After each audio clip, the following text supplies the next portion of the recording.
네, 반갑습니다. 경자입니다. 오늘은 최근에 주목을 많이 받고 있는 플러스 고배당주에 대해서 준비를 해보았는데요. 투자하는 분들에게는 큰 선물을 주고 있지만 일찍 팔아버린 분들에게는 포모를 선물을 해주고 있는 두 얼굴을 가진 종목입니다. 그리고 이 종목을 기반으로 커버드콜 상품도 두 개가 상장이 되어 있는데 함께 살펴보고요. 특징과 투자 포인트에 대해서 조금 말씀을 드려보도록 하겠습니다. 자, 요즘에 한국 배당주 투자하시는 분들 많이 느끼고 계시겠지만 전성기가 찾아왔거든요. 한국 배당주를 대표하는 종목 중에 KB금융 차트를 보면 주가는 어마무시하게 상승을 하고 있는데 작년 초에 크게 한번 올랐고 또 최근에 크게 상승을 하고 있으면서 2년 동안 156% 정도 상승을 하고 있더라고요. 그래서 2년 전에 투자를 하신 분들은 지금 원금이 2배 반 늘어나 있을 텐데 최근에 한국 증시 흐름이 아주 좋지만 이러한 좋은 흐름을 고배당주들이 주도를 하는 그런 장세라고 저는 생각합니다. 이런 상황이다 보니까 한국 고배당주에 투자하는 상품들도 최근에 투자하는 분들은 정말 빠르게 늘어나고 있고요. 특히 오늘 말씀드릴 플러스 고배당주는 현재 자산 총액이 1조 3천억 원을 넘기고 있더라고요. 그래서 최근에 상장했던 타이거 코리아 배당 다우존스도 자산 총액이 약 2,500억 원 정도 되니까 투자하는 분들은 꽤 빠르게 늘어나고 있는 상품이긴 하거든요. 그렇지만 플러스 고배당주는 고배당 ETF에서 유일하게 1조 원을 넘기고 있으니까요. 투자하는 분들의 관심을 거의 독차지하고 있는 상품입니다. 자, 그리고 이 종목은 한국에 상장되어 있는 고배당주 30개 종목을 투자하거든요. 현재 포트폴리오를 보면 기업은행이 5.5% 비중으로 가장 많이 투자가 되고 있고 우리금융지주나 DB손해보험 같은 금융주들이 많이 담겨 있더라고요. 그렇지만 현대차나 기아 그리고 SK텔레콤 같은 다양한 섹터를 골고루 담고 있다는 그런 특징을 가지고 있습니다.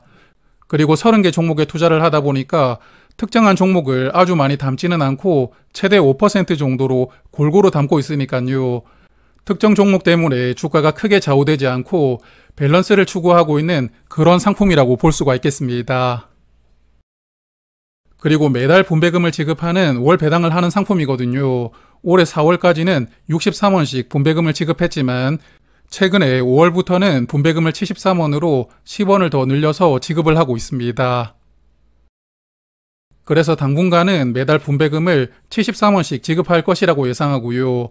1년간 약 870원 정도의 분배금을 받을 수가 있기 때문에 연간 분배율은 4.1% 정도로 예상하고요. 그리고 월말을 기준으로 분배하거든요. 이번 달 7월은 7월 29일에 보유를 하시면 8월 4일에 분배금을 받을 수가 있게 됩니다. 자, 그러면 일단 오리지널 상품은 여기까지 보고요. 이제 커버드콜 상품들도 살펴보겠습니다. 플러스 고배당주를 기반으로 커버드콜이 적용되는 상품은 두 개가 상장이 되어 있는데요. 이름이 거의 비슷하니까요. 헷갈릴 가능성이 아주 높습니다. 그래서 이름 사이에 고정이라는 이 단어가 들어가느냐 들어가 있지 않느냐가 상품을 구분하실 때 참고하시면 되고요. 이 고정이라는 단어 때문에 같은 커버드콜이라도 전략 차이가 크게 나옵니다. 차이점을 아주 간단하게 말씀을 드리면 먼저 이름 사이에 고정이 들어가는 위클리 고정 커버드콜은 옵션을 30% 매도하거든요. 2세대 커버드콜 상품으로 분류를 해볼 수가 있겠는데 다들 잘 아시겠지만 2세대 상품은 투자하는 종목들이 상승할 때 어느 정도 따라갈 수 있다는 장점이 있잖아요.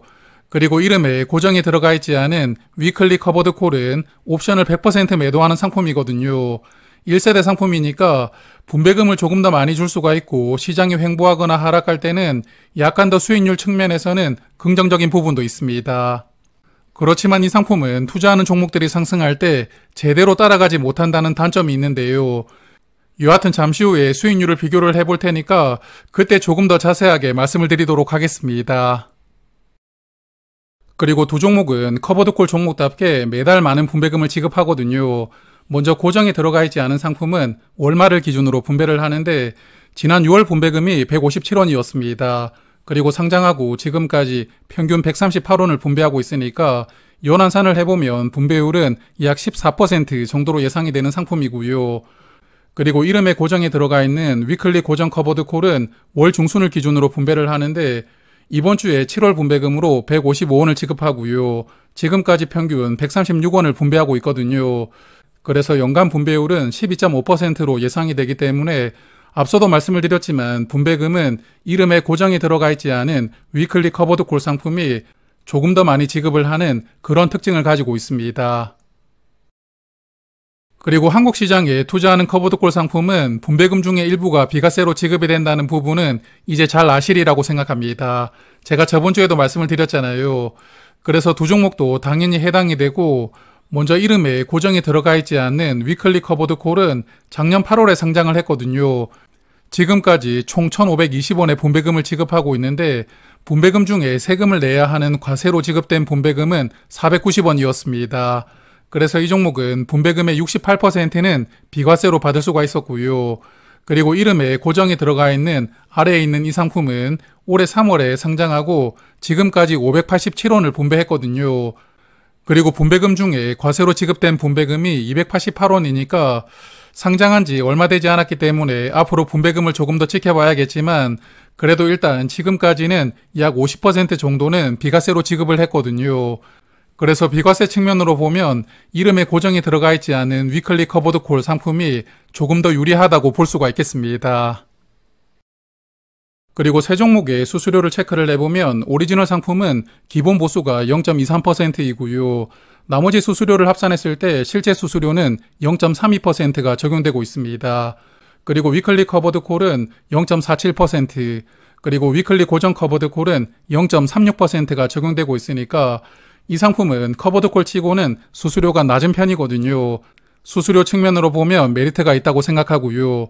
그리고 자산 총액을 보면 오리지널 상품은 약 1조 3천억 원 정도 되고, 위클리 커버드콜은 약 1천억 원, 그리고 위클리 고정 커버드콜은 현재 자산 총액이 약 500억 원 정도로 형성이 되어 있습니다.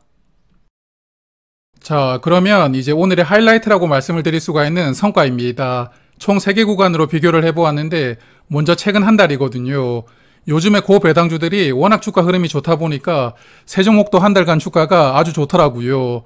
한 달 전이었던 6월 16일부터 오늘까지 주가 차액하고 분배금을 합산해서 수익률을 계산을 해보았는데, 일단 오리지널 상품은 투자 수익률이 15%였고요. 그리고 위클리 커버드 콜은 약 12%였고, 그리고 이름에 고정이 들어가는 마지막에 위클리 고정 커버드 콜은 약 14%였습니다. 그래서 2세대 커버드 콜 상품답게 약 1% 정도 격차로 오리지널 상품의 성과를 잘 쫓아가고 있습니다. 그리고 두 번째로는 위클리 고정 커버드 콜이 상장을 했었던 3월 5일부터 오늘까지 성과를 비교를 해보았는데요. 기간으로 보면 약 4개월간 투자 수익률이라고 볼 수가 있겠는데, 일단 이 기간 동안 오리지널 상품은 주가가 6,640원 상승을 했더라고요. 분배금은 272원 받았으니까 3월 5일에 이 종목을 투자를 했다면 현재 47% 정도 투자 수익이 나오고 있습니다. 수익률이 어마무시하고요. 그리고 위클리 커버드 콜은 약 34%, 위클리 고정 커버드 콜은 약 42%였거든요. 그래서 이번에는 2세대 상품이라고 해도 4개월 기간으로 비교를 해보니까 약 5% 정도는 격차가 벌어지고 있었습니다. 그리고 마지막으로는 위클리 커버드 콜이 상장을 했던 작년 8월 13일부터 오늘까지를 비교를 해보았는데요. 기간으로 보면 약 11개월 정도 기간인데, 오리지널 상품인 플러스 고배당주를 약 11개월 전에 투자를 했다면 현재까지 투자 수익률은 약 44% 정도 되고요. 위클리 커버드 콜은 약 27% 정도 투자 수익률이니까 투자 수익의 갭이 크게 벌어지고 있습니다. 자, 그래서 지금까지 비교를 했던 수익률을 정리를 해서 말씀을 드려보면, 일단 모든 구간에서 오리지널 상품의 성과는 가장 높았습니다. 뭐 당연한 결과라고 볼 수가 있겠는데, 그러므로 커버드콜은 분배금을 많이 받을 수 있거든요. 그렇지만 성과 측면으로 보면 오리지널 상품을 능가하는 것은 어렵다고 다시 한번 말씀을 드리고 싶고요. 그리고 커버드콜 두 종목 중에서는 확실히 2세대 상품이 오리지널 상품을 그나마 잘 따라가고 있었거든요. 그렇지만 1세대 상품인 위클리 커버드콜은 상장 이후 지금까지 오리지널보다는 약 17% 정도 수익률이 낮거든요. 상대적으로 보면 성과가 조금 아쉬운 상품입니다. 그래서 제가 예전에 한번 위클리 커버드 콜의 구조에 대해서 말씀을 드린 적이 있었는데요. 다시 한번 더 말씀을 드려보면 이 종목은 코스피 200보다 플러스 고배당주의 주가가 더 올라가야만 본인들의 주가가 오르는 상품입니다. 말이 어려우니까 화면의 표로 말씀을 드려보면 플러스 고배당주가 7% 상승했다고 가정하고 코스피 200이 3%만 상승하면 이날 주가는 4% 오르게 됩니다. 그리고 플러스 고배당주와 코스피 200이 동일하게 3%씩 상승을 했다. 그러면 주가는 오르지 않고요. 그냥 분배금 정도만 수익이 나오는 구조이고, 반대로 플러스 고배당주는 주가가 내리는데 코스피 200은 올랐다. 그러면 주가가 더 크게 빠지는 그런 구조를 가지고 있습니다. 그래서 최근에 주가 흐름을 보면 플러스 고배당주가 코스피 200보다는 더 빠르게 올라오고 있지만 그래도 앞서 성과를 보셨잖아요. 오리지널 상품과 성과 차이가 크게 나오고 있기 때문에 저는 이 종목은 투자하기가 조금 애매하다고 생각합니다. 그래서 정리를 해서 다시 말씀을 드려보면 오리지널 상품을 선택하는 게 성과 측면에서는 가장 무난하다고 볼 수가 있겠고요. 다만 분배금을 조금 많이 받고 싶고 또한 비과세로 분배금을 받을 수 있다는 점도 매력적이라고 생각하는 분들이 분명 계실 테니까요. 그런 분들은 이름에 고정이 들어가 있는 위클리 고정 커버드콜을 선택하시고 투자를 하신다면 그래도 성과 측면에서는 그나마 유리하다고 볼 수가 있겠습니다. 자, 그러면 당부 말씀을 조금 드리면서 오늘 내용을 마무리를 하겠습니다. 화면 보시는 차트는 플러스 고배당주가 상장하고 현재까지 흐름을 월봉으로 보여주는 월봉 차트이고요. 차트를 보시면 상장하고 오랜 기간 동안은 사실 주가 변동이 거의 없었거든요. 그러다가 코로나 이후에 상승하기 시작했고 그리고 최근에는 아주 가파르게 상승을 하고 있거든요. 그래서 최근에 상법 개정이라든지 배당 분리과세 같은 정책에 대한 기대감도 있고요. 또한 주식도 소각을 하고 배당금도 늘려주면서 주주환원에 신경을 쓰는 기업들도 조금씩 늘어나고 있거든요. 그래서 제가 지난주 투자일기에서도 말씀을 드렸지만 개인적으로 이제 한국 배당주들은 샀다 팔았다 하지 않고요. 그냥 미국 배당주처럼 일정 수량을 모았다면 쭉 가져가는 형태로 저는 투자를 해보려고 합니다. 그래서 지금이라도 배당주 투자를 해보려는 분들이 분명히 계실 텐데 화면에 주봉 차트를 보시면 3개월 동안 주가가 쉬지 않고 계속 올라왔거든요. 우주선을 타고 꾸준하게 올라오고 있기 때문에 지금 당장 조정이 나온다고 예상하기는 어렵습니다만 그래도 너무 가파르게 올라왔습니다. 그리고 배당 분리과세라든지 이러한 정책들이 실제로 국회를 통과하면 재료 소멸로 조정을 받을 가능성이 있거든요.